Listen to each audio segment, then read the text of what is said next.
Brain freeze, brain freeze. Oh, brain freeze, brain freeze. Oh!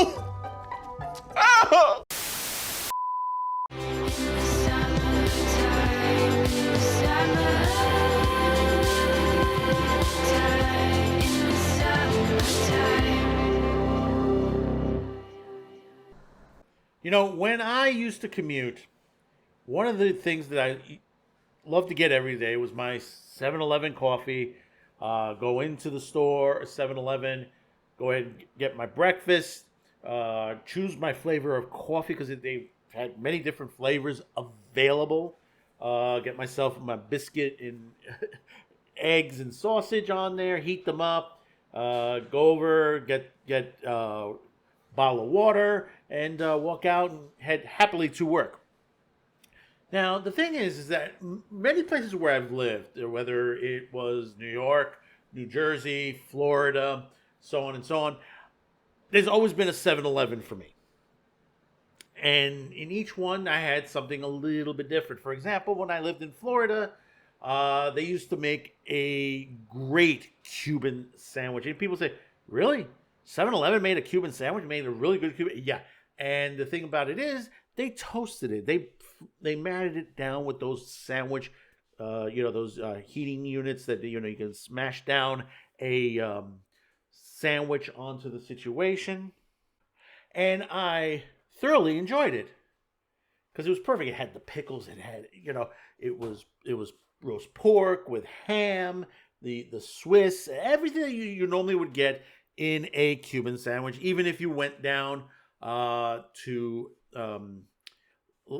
Little Havana down on it was at 8th Street in Miami to get yourself a true original Cuban sandwich from a reputable Cuban restaurant down there. Because you can always get something really, really good. If you ever get a chance, go down to 8th Street in Miami, and you will find some great food down there. But recently, 7-Eleven has been, a little off here and there.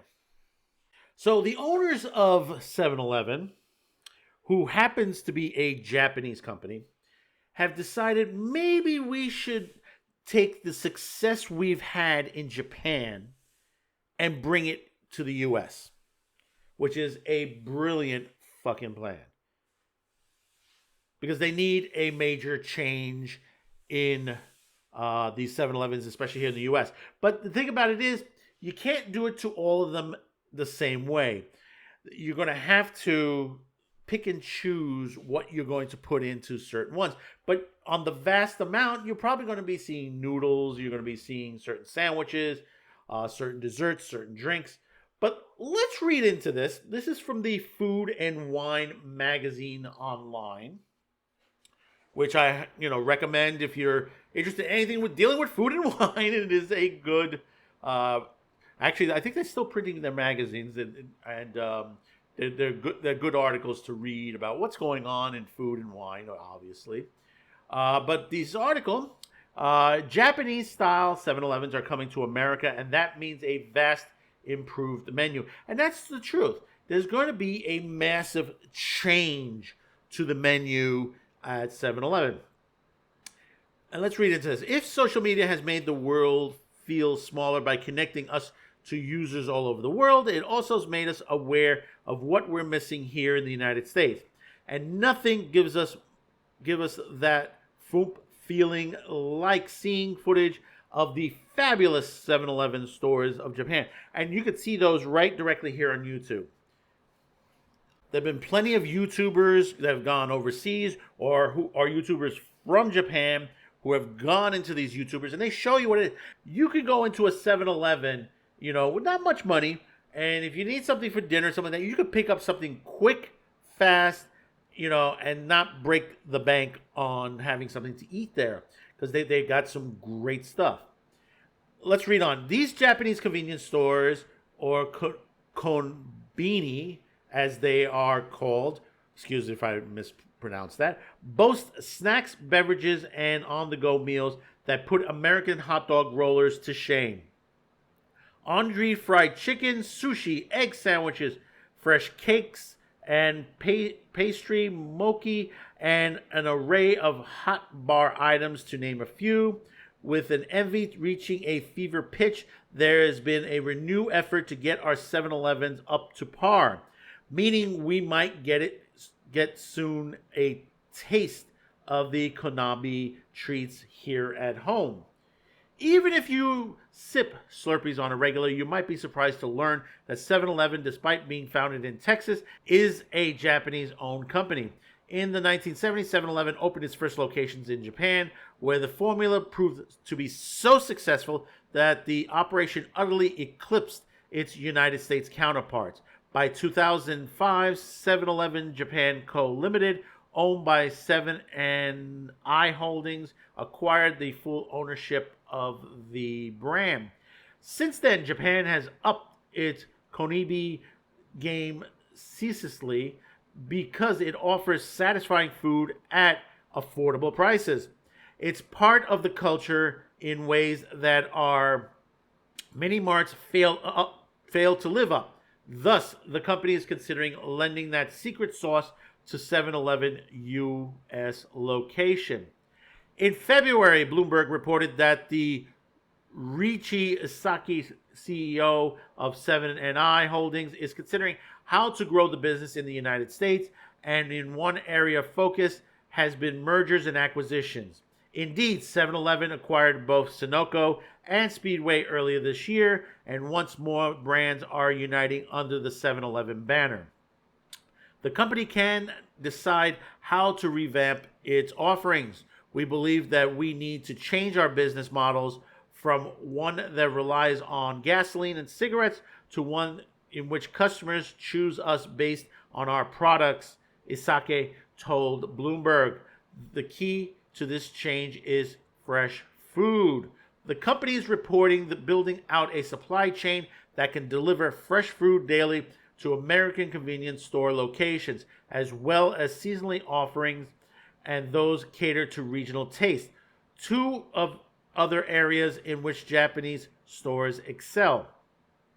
And 7&I Holdings isn't necessarily finished with acquiring other businesses either. If there's an opportunity, we'll proactively consider it, M&A, Isaka told Bloomberg. The Wall Street Journal's video, The Economics of 7-Eleven, helps explain what would be involved in revamping the thousands of locations in the U.S. to look more like Japanese ones we envy. For one thing, the company aims to make 1/3 of its sales from food, up from the current level of 24%. It's also looking to upgrade 17 nationwide commissary locations that supply food to many thousands of U.S. outlets. The Wall Street Journal video also notes that the commissaries have started working with Wabari, a supplier to 7-Eleven Japan. And that's what it is. You know, this is why you say, why isn't there an in and out on the East Coast? It's the supply chain. You know, what you have to do is you have to build an infrastructure for the supply chain. Now, the best thing with 7-Eleven is they already have a supply, a commissary, as they say. They have the supply chain warehouses there and running already. All they have to do is ship the merchandise, ship the food product, and have it created at these locations and ship them straight out to these 7-Eleven stores. Reading on, 7-Eleven evolution has been in the work for years. In the early 2020, the toy company toying with offering higher quality chocolate as a bid to lure quality conscious consumers, and it had a line of flavored potato chips for roughly a decade. But the move toward fresh meals worthy food comes at a time when electric vehicles stand to put a dent in the 7-Eleven gasoline sales, and declining rates of smoking put a margin on cigarette sales at a risk. Those major sources of revenue have been made up somewhere, and the company is betting on the bites. See, that's the thing. They're trading off on certain things, and they're building this up. And this is why 7-Eleven is still very, it's still very, very popular in Japan. And they don't have a problem with the smoking issue and the gas issue there. Let's finalize this article. The one trade-off here is that the better 7-Eleven might only come as a result of those mergers and acquisitions, as I can mention, and that could mean a reduction of the number of different U.S. convenience store chains. These various chains tend to reflect their respective regions, offering a mass market version of local character, whereas in Japan, things are more skewed toward the big three brands, 7-Eleven, Lawson, and Family Mart. It is hard to imagine road trips where the pit stops are all 7-Eleven rather than bouncing between Wakwas, Buc-ee's, Marv Kills, but it might be as fair trade as we bite onto Oni Girl as Rocky Mountains fly by. Now, this is the one thing. Look at how Buc-ee's is doing right now. And Buc-ee's offers gas and cigarettes. They have food, they have clothing. Look how big the acquisition is for them, and they're continuing to build. And they're serving different types of food. Remember that. What 7-Eleven wants to do is change up the menu. Now, as a New Yorker, one thing about here is we have a good amount of stores that carry. I mean, you can go to certain supermarkets, ones that are health type situations where they offer salads and stuff, or full length supermarkets that have been here for quite some time, like Key Food, ShopRite, and many others, and some of the newer ones that have opened up recently. And they've given you a good selection of foods. Besides the chicken, the fried chicken, the rotisserie chicken. I mean, some are offering spaghetti, some are offering fish, they're offering ribs, depending on where you go. Now, the thing about it is, and I believe it will work very well in New York, is, you have the Japanese style noodles and types of food here, which, you have to remember, the sushi shops do very well in New York City. Out here in Staten Island, we have like one or two sushi places that does a fantastic job that, sometimes your delivery gets there late. It's because they have so many orders that they're going through between Grubhub and all the other ones. They're trying to get to you as fast as possible. And still, it comes up very fresh. It's delicious as far as from what some of my friends have told me, because I'm not a sushi guy. But the thing is that this is what happens. I mean, we have Chinese, Japanese, Korean.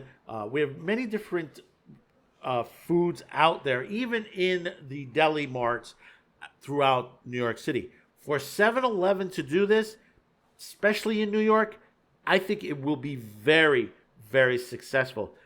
But the thing about it is, understand this, folks.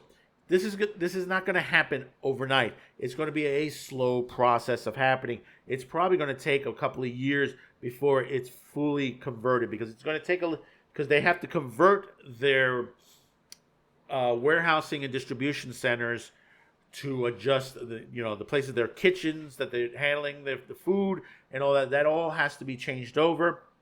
And then remember, 7-Eleven, some of them are independently owned on there. They're franchised, owned by certain people. So basically, the Japanese firm would have to sit down with them and explain to them what they need to do. They probably have to go through train the employees, because there's going to be a lot of changes.